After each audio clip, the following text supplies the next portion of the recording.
नमस्कार। आज थोड़ी सी बात करते हैं हम भारतीय समाज और भारतीय समाज की राजनीति। देश की राजनीति बड़ी अजीब चल रही है बहुत लंबे समय से, और भारत के समाज को ये समझने की आवश्यकता है कि उस समाज ने जिस राजनीति को जन्म दिया है, क्या वो समाज के हित के लिए काम कर रही है या अन्य हितों के लिए काम कर रही है। दरअसल पिछले कुछ समय से भारत को बहुत गौरवान्वित महसूस कराने की एक पद्धति चल रही है, भारत की मीडिया में भी और भारत के समाज में भी। अब समस्याएं ये आ रही हैं कि अपने अतीत पर गौरव करना बहुत अच्छी बात है, लेकिन क्या उसके चक्कर में अपने वर्तमान को भूल जाना सही है। भारत के समाज में सामाजिक दूरियां और धार्मिक दूरियां पिछले कुछ समय से जिस गति के साथ बढ़ी हैं, वो बहुत चिंता का विषय है। भारत के राजनीतिज्ञों को, चाहे वे किसी भी दल के हों, किसी भी विचारधारा के हों, इससे शायद ही कोई लेना देना है कि भारत का समाज विकास करे। विकास के दिखावे हो सकते हैं, विकास के ढिंढोरे हो सकते हैं, और वर्तमान की भारत की मीडिया के माध्यम से और बहुत कुछ साबित किया जा सकता है। जैसे कि बहुत कुछ चलता है कि पिछले 60-70 वर्षों की में जो सरकारें देश के अंदर रही, उन्होंने कुछ नहीं किया है, बल्कि वे लूट कर ले गए देश को। तो भारत का युवा वर्ग पिछले 10-12 वर्षों में इससे बहुत कन्विंस हो गया था। वो समझता है कि वास्तव में ये सही है और भारत में कुछ विकास हुआ नहीं है। अब उनके साथ ये समस्या है कि उन्होंने इतिहास को तरीके से ना पढ़ा है, ना समझा है, ना देखने का कोई प्रयास ही किया है। उनके पास जो सेकंड हैंड नॉलेज पहुंचती है, उसके अंदर बहुत सारी बातें गलत हो सकती हैं। तो भारत के युवा वर्ग को, और कह सकते हैं कि भारत के समाज को, दोबारा से इतिहास को पढ़ने की आवश्यकता है। ऐसा नहीं है कि भारत में जितनी भी सरकारें हुई हैं उन्होंने सब कुछ गलत किया है।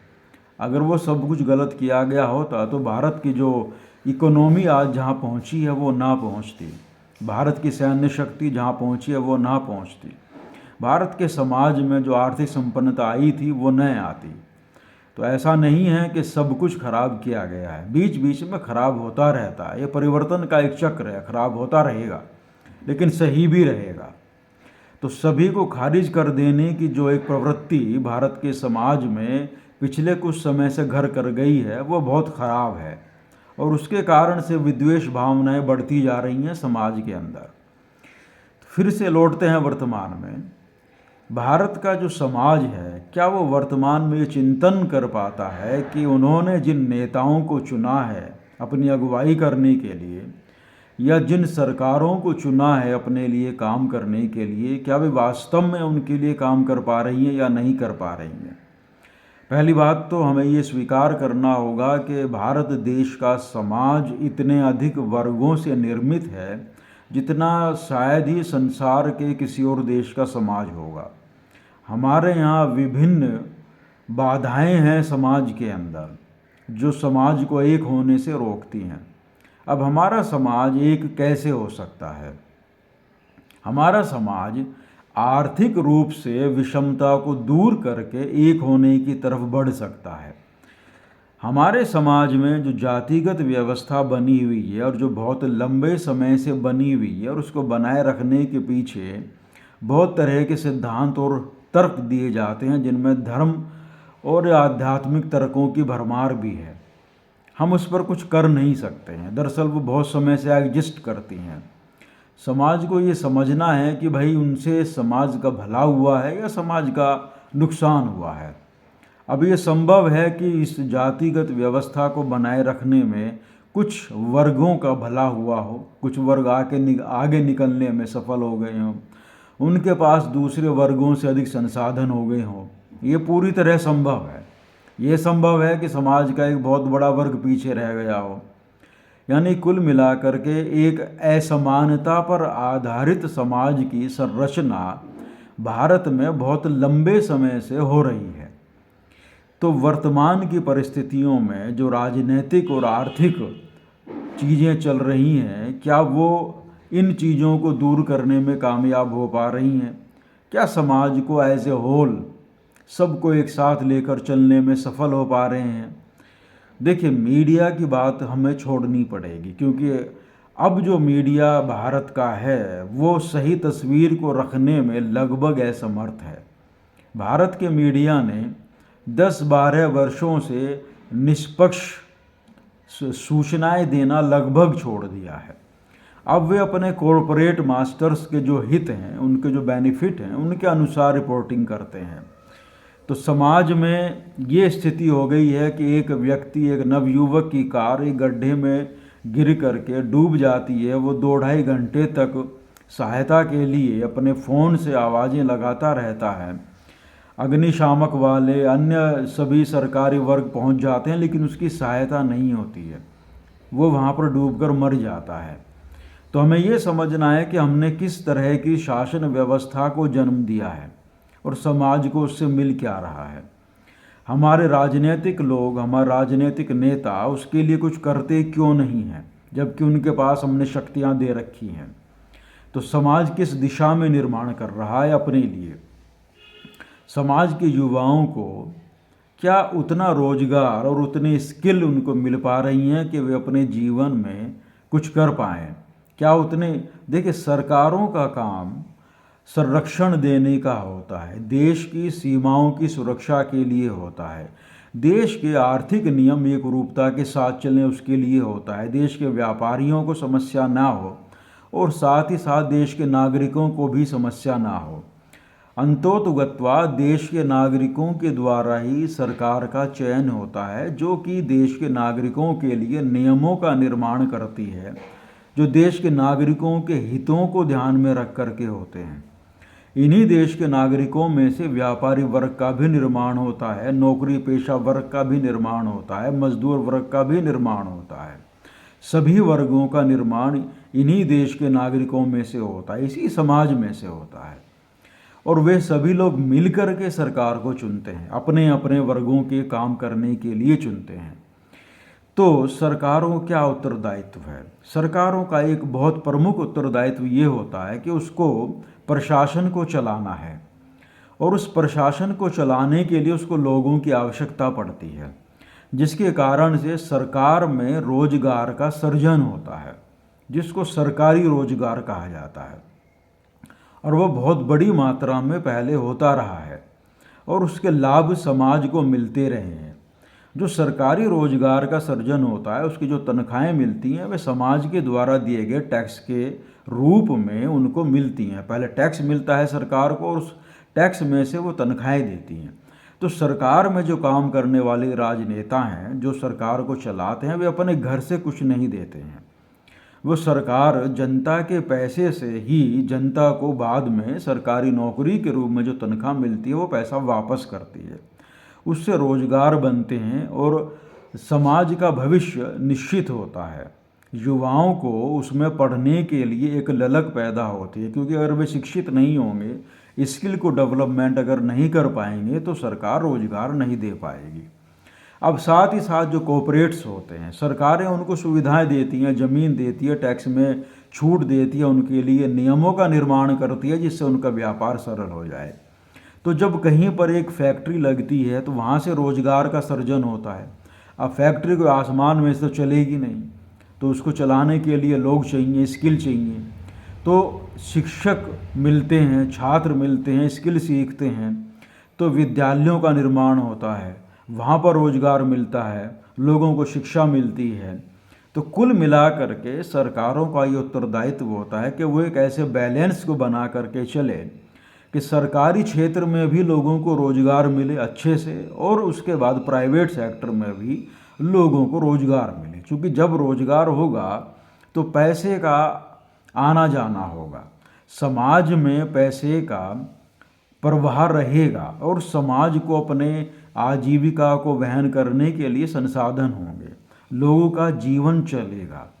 तो रोजगार का सृजन करना और नियमों को इस तरह से बैलेंस करके रखना कि सरकारी रोजगार भी लोगों को मिले और उसके बाद प्राइवेट रोजगार भी मिले और उसमें डिसबैलेंस ना हो। ये नहीं होना चाहिए कि सभी को सरकार रोजगार देगी, और नहीं ये होना चाहिए कि सभी को रोजगार कॉरपोरेट्स देंगे। देखो, कॉरपोरेट्स जो होता है वो मूलतः अपने हित के लिए काम कर रहा होता है। वो रोजगार तो देगा, लेकिन वो अपना हित पहले देखेगा, उसका प्रॉफिट पहले होना चाहिए, और उस प्रॉफिट में से एक हिस्सा वो श्रम के तौर पर व्यक्ति के उसकी तनख्वाह के तौर पर देता है। और जैसे जैसे व्यक्ति की आयु बढ़ती जाती है तो वो फैक्ट्री में या कंपनी में अपना उतना श्रम दे पाने में समर्थ नहीं हो पाता है, क्योंकि आयु के साथ शरीर और उसका माइंड कम काम करता है। जबकि सरकारी क्षेत्र में ये होता है कि इस चीज़ का कोई ज़्यादा प्रभाव नहीं होता है। पहले सरकारों से पेंशन भी मिलती थी, जिससे कि काम करने के बाद जब व्यक्ति 60 वर्ष से ऊपर हो जाए तो वो चूँकि अब सरकार में कोई योगदान देने में समर्थ नहीं है, लेकिन उसने योगदान दिया है 30-40 वर्षों तक, तो आगे उसका खर्चा सरकार लेती थी अपने ऊपर। अब ऐसा नहीं रहा है, सरकार पेंशन नहीं देती है, जो कि एक बहुत बड़ी चोट है। भाई, पेंशन सरकार को टैक्स में से ही तो देनी थी, सरकार को अपनी जेब से देगी नहीं, और टैक्स उसको मिल ही रहा है। अब समस्या पैदा ये हो रही है कि प्राइवेट सेक्टर तो पेंशन देता नहीं है, वो रोज़गार भी अपने हिसाब से देता है, तो बाद में लोग कहाँ जाएंगे। दूसरी बात यह है कि जब टैक्स सरकार को मिलता है और वो उस टैक्स का बहुत बड़ा हिस्सा केवल कॉरपोरेट्स के ऊपर खर्च करने लगे, उनके लोन माफ़ करने लगे, उनको टैक्स वेव करने लगे, और वो भी सीमा से ज़्यादा करने लगे, तो पैसा आएगा कहाँ से। तो पैसा तो जनता की जेब से जाना है, और जनता के लिए खर्च नहीं हो रहा है, तो असमानता का विकास हो जाता है देश के अंदर। अब ये समाज को देखना होता है कि इस असमानता को आपको कैसे दूर करना है। उसके लिए वे सरकारों को चुनते हैं, राजनेताओं को वोट देते हैं, जिससे वे उनके लिए काम करें। तो क्या वर्तमान में चुने गए राजनेता किसी भी सरकार के हों, क्या वे समाज के लिए वास्तव में काम कर रहे हैं? क्या वे जनहित के लिए काम कर रहे हैं? ये समाज को देखना होता है कि जनहित सर्वोपरि है, या आर्थिक नीतियाँ इस तरह से बन रही हैं कि कॉरपोरेट्स हित हो रहा है सर्वोपरि, या कोई धार्मिक हित हो रहा है सर्वोपरि। क्योंकि धर्म तभी तक चलेगा जब समाज के पेट में अन्न का दाना होगा और समाज के हाथ में पैसे होंगे। अगर भूख रहेगी तो धर्म नहीं चलेगा, क्योंकि मंदिरों और मस्जिदों को भी दान से चलना होता है। अब एक नई परिपाटी हो गई है कि सरकारें उनको दान दे रही हैं, सरकारें उनको फंड दे रही हैं, बड़े कॉरपोरेट्स फंड दे रहे हैं अपने राजनीतिक उद्देश्यों के लिए, और उनके लिए धार्मिक संस्थानें काम करने लगी हैं। क्या धार्मिक संस्थानों का उत्तरदायित्व तो समाज के लिए नहीं है, या केवल उनके लिए हो गया है कि जो उनको धन दे रहा है बड़े लोग केवल उनके लिए काम करेंगे, उनके पक्ष में ही वे सिर्फ बातें कहेंगे? क्या वे जनता के बीच में से नहीं आते हैं वे धार्मिक लोग? क्या वे जनता के धन से और दान से नहीं चलते हैं? क्या जनता से अगर उनके पास काम करने के लिए, सेवा करने के लिए लोग नहीं आएंगे तो उनका क्या होगा? अंतोदगत्वा मूल है हमारा समाज, हमारी जनता, उसके लिए काम होना है और उसके द्वारा काम होना है। तो समाज में ये जो विघटन चलता है, छोटी छोटी बातों पर झगड़े होने लगे, राजनैतिक मतभेदों को व्यक्तिगत स्तर पर ले जाकर के झगड़े होने लगे, परिवार टूटने लगे, धार्मिक मतभेदों के कारण से समाजों के बीच में झगड़े हो रहे हैं। आप दुकान का नाम तय नहीं कर सकते हैं, आपने इस दुकान का नाम ये कैसे रख दिया, वो क्यों नहीं रखा है, इस बात के ऊपर विवाद होने लगे और सरकार उसमें हस्तक्षेप न करके उसको बढ़ावा देने लगे। तो समाज को ये देखना तो पड़ेगा ना कि दिशा क्या जा रही है, भविष्य क्या होगा। क्या हम देश के रूप में एकजुट रहना चाहेंगे या नहीं रहना चाहेंगे। अब यूजीसी के ऊपर बहुत बड़ा बवाल हुआ है। तो जब ये नियम लाए जा रहे थे तो इन नियमों के नियंताओं को मालूम नहीं था कि इससे कुछ समस्या पैदा हो सकती है। एक तरफ आप नियम लाए, एक पक्ष ने आपके द्वारा लाए गए नियमों का विरोध कर दिया, दूसरा पक्ष सहमत था, आपने नियम वापस कर लिए कोर्ट के माध्यम से, कोर्ट में ड्रामा कर दिया गया, आपने वापस कर लिए, अब कोर्ट में फिर से होगी सुनवाई। अब जो पहले आपके नियमों के पक्ष में था वो अब आपके विरुद्ध हो गया, जो पहले आपके विरुद्ध था वो आपसे सहमत हो गया। तो ये ड्रामा क्या चल रहा है। मतलब समाज को आपने छात्रों का सहारा लेकर के एक समाज को ही विभिन्न हिस्सों में बांट दिया, अब उन सब वोट लेने की तैयारी होगी। तो समाज को करना क्या चाह रहे हैं, विघटन से क्या देश सुरक्षित रह पाएगा, ये देखना बहुत ज़रूरी है। तो क्या हमारे नेतागण हमारे लिए वास्तव में काम कर रहे हैं? क्या कोई एक व्यक्ति की छवि इतनी बड़ी हो गई है कि वो देश और धर्म से बड़ी हो गई है? क्या वो व्यक्ति अगर उसको आने वाले चुनावों में वोट ना मिले और वो चुनाव हार जाए, क्या वो फिर उस छवि के ऊपर आश्रित रह सकता है? एक चुनाव की हार किसी भी व्यक्ति को आसमान में से ले जाकर ज़मीन में ला सकती है, केवल एक चुनाव की हार। तो क्या जनता को अपनी शक्ति का अंदाज़ा नहीं है? बिल्कुल है, जनता जानती है। तो ऐसा क्या है कि समाज एकजुट होकर के अपने विकास के लिए काम नहीं करवा सकता है? अब हमारे राजनेताओं की पीढ़ियों को देखिए। हमारे जितने राजनेता जो 2 3 4 पीढ़ियों से राजनीति में हैं, उनके बच्चों की शिक्षा हमारे देश में नहीं होती है। वे बाहर पढ़ने जाते हैं, वे उच्चतम शिक्षा को लेते हैं जो हम और आप लोग अफोर्ड भी नहीं कर सकते हैं। हम और आप लोग तो बड़े शहरों के, हमारे देश के बड़े संस्थानों में अपने बच्चों को भेजना भी अफोर्ड नहीं कर सकते हैं। तो हमारी आर्थिक स्थितियाँ इस हद तक खराब हैं कि हमको देश में मिलने वाली उच्च शिक्षा, उच्चतम को तो भूल ही जाइए, वो भी हम अपने बच्चों को देने में लगभग असमर्थ हैं। और हमारे राजनेताओं की पीढ़ियाँ, चाहे वो कितना छोटा भी राजनेता क्यों ना हो, वो पढ़ने के लिए बाहर जाता है, बाहर से पढ़कर आता है, वो अत्याधुनिक शिक्षा को लेकर आ रहा है। और हमारे बच्चे यहाँ की आउटडेटेड एजुकेशन को लेने में भी समर्थ नहीं हो पा रहे हैं क्योंकि इतनी महंगी कर दी गई है शिक्षा। अब समाज के पैसे से चलने वाले जो सरकारी संस्थान हैं शिक्षा के, उनकी सीटें तो हमारे राजनेताओं ने बढ़ने नहीं दी है। उनकी फीस को भी अब प्राइवेट संस्थानों के समकक्ष करने की योजनाएं चल रही हैं और उनकी फीस हर साल बहुत तेज़ी से बढ़ती हैं। यानी कि आने वाले समय में सरकारी संस्थानें जो जनता के पैसे के टैक्स से चलते हैं, उनमें भी जनता के बच्चे पढ़ने में असमर्थ हो जाएंगे। एक तो सीटों की संख्या नहीं बढ़ेगी, फीस इतनी महंगी हो जाएगी, फिर उसमें एक पक्ष के ही शिक्षक रहेंगे, दूसरा पक्ष ये बोलता है हमारे तो शिक्षक भी नहीं भर्ती हो रहे हैं वहाँ, उनको नोट फाउंड सूटेबल कहकर वहाँ से बाहर निकाल दिया जा रहा है। तो ये किस तरह के समाज का निर्माण चल रहा है आने वाले 10 से 20 30 40 सालों में? जो वर्तमान में 35 से लेकर के और 60 के बीच की पीढ़ी है, जब वो निकल जाएगी, अगली पीढ़ी आएगी, उसके पास होगा क्या? हमारे पास, हमारे समाज के पास क्या होगा?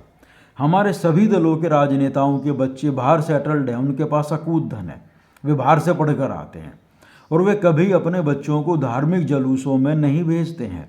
उनके बच्चे किसी धार्मिक जुलूस की अगुवाई नहीं करते हैं वहाँ पर हथियारों को लेकर के, वे चीज़ें नहीं करते हैं, वे हमारे बच्चे करते हैं। वे बच्चे जिनके पास सरकारी स्कूल में पढ़ने तक के पैसे नहीं हैं और हमारी वोट ली जाती है, उसमें हमारे समाज की वोट ली जाती है। तो हम किसको वोट दे रहे हैं और किस लिए दे रहे हैं? और ये सभी पर लागू होता है, सभी धार्मिक पक्षों पर। क्या धर्म ही हमारी शिक्षा का अब मूल होकर के रह जाएगा, हमारे जीवन का मूल होकर रह जाएगा? क्या वही धर्म वास्तविक धर्म है? क्या एक धर्म में विभिन्न धाराएं यहाँ पर नहीं चल रही हैं हमारे यहाँ? क्या सबको समान रूप से कम शिक्षा का हक मिल पा रहा है? कागजों में तो मिला हुआ है, संविधान में तो मिला हुआ है, क्या वो लागू हो पा रहा है? क्या सबको रोजगार का हक मिल पा रहा है? अब स्किल की बात करें तो कॉर्पोरेट्स में स्किल चाहिए। भाई जब स्किल तक बच्चा पढ़कर पहुँचेगा ही नहीं तो कॉर्पोरेट स्किल कहाँ से ले करके आएंगे? क्या उनको काम नहीं करवाना है अपने यहाँ पे? स्किल की बात करी जाती है, स्किल मिलेगी कहाँ से? शिक्षा से मिलेगी। शिक्षा को लेने की सामर्थ्य नहीं हो पा रही है। अब उच्च शिक्षा में 12वीं की कक्षा के बाद जब एक सामान्य छात्र का आदमी जाता है वहाँ पढ़ने के लिए, सामान्य फैमिली है, वो खर्चा 5 से 7 लाख रुपए साल का उसका हो रहा है, क्या वो दे पाने में समर्थ है? स्किल कहाँ से ले पाएगा? ये समस्याएं जो पेश आ रही हैं, क्या इनका समाधान हमारे राजनेता कर पा रहे हैं? क्या वे सोच रहे हैं कि ये समाधान हो जाए, या सब कुछ को कॉर्पोरेट्स के हाथ में देने से समाधान हो जाएगा? कल को हो सकता है कि हमारे राजनीतिक दल हमारी सेना को भी कॉर्पोरेट्स के हाथ में सौंप दे। तो जो एक सेना जहाँ से आम जनता के बच्चे पहुँचते थे और उनको तनख्वाह मिलती थी, काम मिलता था, उसके बदले वे वहाँ पर अपनी जान की बाजी लगाते थे सुरक्षा करने में, हो सकता है कल को वे भी कॉर्पोरेट्स के हाथ में हो जाएं। केवल थल सेना के लिए ये वाला सेट संभालेगा, वायुसेना को वो वाला सेट संभाल लेगा, क्या देश रहेगा? उसके बाद हमारी विदेश नीति जब जिस तरीके से अब चल रही है उसको सब देख सकते हैं। हमारी मीडिया तो बोलने वाली नहीं है। तो हमारे देश के जो बुद्धिजीवी वर्ग है उसका ये उत्तरदायित्व बनता है कि वो समाज को समझाए कि चल क्या रहा है और क्या हमारा समाज समझने की स्थिति में है आज की तारीख में। अब जो बात हम यहाँ पर कह रहे हैं वो बात बोरिंग है लोगों के लिए। क्या कोई रुक करके उसको सुनने की स्थिति में भी है कि भाई बात हो क्या रही है, विचार विमर्श किस पर हो रहा है। इतना धैर्य भी अब क्या समाज के अंदर शेष बचा हुआ है कि वो अपने भविष्य पर कुछ विचार भी कर सके बैठ करके। क्या केवल धर्म से या धर्म को छोड़ देने से काम चल जाएगा? हमारी वास्तविक आवश्यकताएं क्या हैं? क्या समाज इस पर विचार करने के लिए तैयार है? और अगर तैयार नहीं है तो क्या हम दोबारा से गुलामी की तरफ चलने को तैयार हो रहे हैं कि कोई सेठ आएगा, वो कुछ हड्डियां फेंकेगा यहाँ पर रोजगार के तौर पर और हम लालायित होकर कूद जाएंगे और वो जो शर्तें रखेगा हम वो सब मानने के लिए बाध्य होंगे। हमारे देश के जंगल बेच दिए गए, खदानें बेच दी गई जिनको अंग्रेजों तक ने नहीं छुआ था, वे बेच दिए जा रहे हैं और सेठों को बेच दिए जा रहे हैं। वहाँ में रहने वाले जो लोग थे प्राकृतिक रूप से रह रहे थे, जिनके संवर्धन के लिए, संरक्षण के लिए इंटरनेशनल रूल्स बने हुए हैं, उनको ताक पर रख दिया गया है। क्या पैसा कमाना सरकार का उत्तरदायित्व है या समाज और देश की सुरक्षा करना, उसको रोजगार मुहैया करना, नियमों को लागू करवाना, लॉ एंड ऑर्डर की व्यवस्था को समुचित रखना, ये देश की सरकारों का उत्तरदायित्व है? क्या केवल कुछ व्यापारियों के हितों के लिए ही हमारे देश के आम नागरिकों के संसाधनों को दे दिया जाएगा और फिर मीडिया के माध्यम से उसका ढोल पीट करके उसको विकास साबित कर दिया जाएगा? अब विकास के लिए दिल्ली में गड्ढे में गिर करके एक युवक की डेथ हो गई, गाजियाबाद में हो गई, नोएडा में, और वे गड्ढे विकास के नाम से ही खोद रखे थे। क्या उन पर काम हो पाया? सालों से हमारा पैसा लिया जाता है और जो काम करने के लिए उत्तरदायित्व विभाग हैं उनमें जो कर्मचारी हैं, क्या वे काम कर रहे हैं? सालों तक गड्ढे खोद कर डाल दिए जाते हैं, उनकी कोई देखभाल नहीं होती है और जब कुछ डेथ हो जाती है किसी की तो उस पर 2-4 दिन का हल्ला होता है। मीडिया 2-4 दिन के लिए आएगी फिर भाग जाएंगी, फिर मौत को भी ये वाजिब ठहरा दिया जाएगा। अब मौत भी जब वाजिब ठहरा दी जाने लगे समाज में आम आदमी की, तो रह क्या गया है? क्या ये देखने का उत्तरदायित्व समाज का नहीं है? हमने 60-70 वर्षों तक जो शिक्षा पाई है वो सब हवा हो गई है। मौलिक चिंतन करने की क्षमता का क्या हुआ? क्या कोई भी धर्म दुनिया में ये रोकता है कि आपको सोचना नहीं है, आपको सवाल नहीं करना है? कोई भी धर्म नहीं रोकता है, सब सवालों से पैदा हुए धर्म है। कोई भी धर्म हवा में पैदा नहीं होता है, उसमें पहले सवाल किए जाते हैं, सवालों से धर्म पैदा होता है, खोजबीन होती है। हमारे यहाँ शब्द आता है जिज्ञासु सनातन में, तो जिज्ञासु क्या अर्थ है? जो जानना चाह रहा है, जो जानेगा कैसे, वो सवाल करेगा, शंकाएं रखेगा, संदेह करेगा। हमारा धर्म उनसे निकला हुआ धर्म है और अब ये हो गया है कि भाई किसी को सवाल ही नहीं करना चाहिए, जो कहा जाए उसको मान ले। हम गुलाम हैं क्या? मानसिक रूप से हम इतने ज़्यादा गुलाम हो चुके हैं कि हम सरकारों से सवाल भी ना करें। किसी व्यक्ति को, किसी सरकार को, किसी नेता को जनता ने वोट दे करके बैठाया है तो जनता का हक बनता है उससे पूछे कि भाई तू कर क्या रहा है? हमारे लिए काम करने के लिए बैठा है या अपने लूट के लिए बैठा है या अपनी छवि चमकाने के लिए बैठा है? अब किसी व्यक्ति की छवि चमकाने के लिए हजारों करोड़ रुपए जनता के खर्च कर दिए जाएं, उतने रुपए क्या स्कूलों के निर्माण पर खर्च नहीं होने थे? जो विकसित देश हैं हमारे संसार में, दुनिया में, उनकी बेसिक एजुकेशन को देख लीजिए, स्वास्थ्य को हमारे यहाँ स्वास्थ्य पर क्या खर्च होता है जनता के? हमारे सरकारी हॉस्पिटल्स की हालत देखी क्या है? और दुनिया के विकसित देशों की हालत देखिए, वहाँ पर क्या है? वहाँ शिक्षा पर, हॉस्पिटल्स पर कितना खर्च होता है और जनता को कितनी सहायता है। वे जनता का ही तो पैसा खर्च कर रहे हैं ना, कोई सेठ या कोई राजनेता अपनी जेब से अपना पैसा खर्च कर रहा है या अगर वो खर्च करता है क्या वो जनता पर एहसान करता है? जनता का पैसा है, जनता ने अपने ऊपर खर्च करने के लिए आपको वहाँ रखा हुआ है। क्या ये सब हो पा रहा है देश के अंतर्गत? अगर हमें विकसित देश बनना है, विश्व गुरु बनना है, तो हमें एजुकेशन पर, हेल्थ पर, सुरक्षा पर, व्यापार पर, रोजगार पर हमें बहुमूल्य पैसा खर्च करना पड़ेगा और समान तौर पर खर्च करना पड़ेगा। जनता में आ रही विषमता को दूर करने का प्रयास करना पड़ेगा। यूरोप के आम आदमी की क्षमता हमारे आम आदमी से कितनी ज़्यादा है आर्थिक रूप से? एजुकेशन में कितनी ज़्यादा है? क्या हम इस पर सोचते हैं कभी? बस हम किसी निश्चित एक नेता को, चाहे वो इस दल का हो चाहे उस दल का हो, हम उसको भगवान मान करके उसको ही सब कुछ सौंपने के लिए चल देते हैं। अरे भाई, सवाल कब पूछेंगे? देखिए, आश्चर्यजनक रूप से सभी देशों के राष्ट्राध्यक्ष जो होते हैं वे अपनी नीतियों पर प्रेस की ब्रीफिंग करते हैं, सवालों के जवाब देते हैं। कोई भी सवालों से ऊपर नहीं होता है। अब जिस व्यक्ति ने दुनिया को तंग करके रखा है वो रोज मीडिया को फेस करता है। अमेरिका का राष्ट्रपति भागता नहीं है उससे, चाहे दुनिया उससे कितनी ही तंग हो जाए।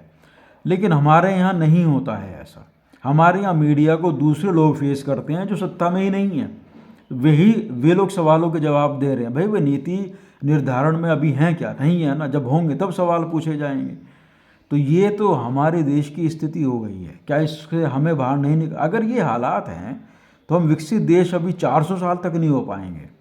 ये जो भूल है कि एक व्यक्ति सब कुछ कर देगा, उससे कुछ नहीं होता। जनता को जागना होगा, समझना होगा। आज के लिए इतना ही। धन्यवाद।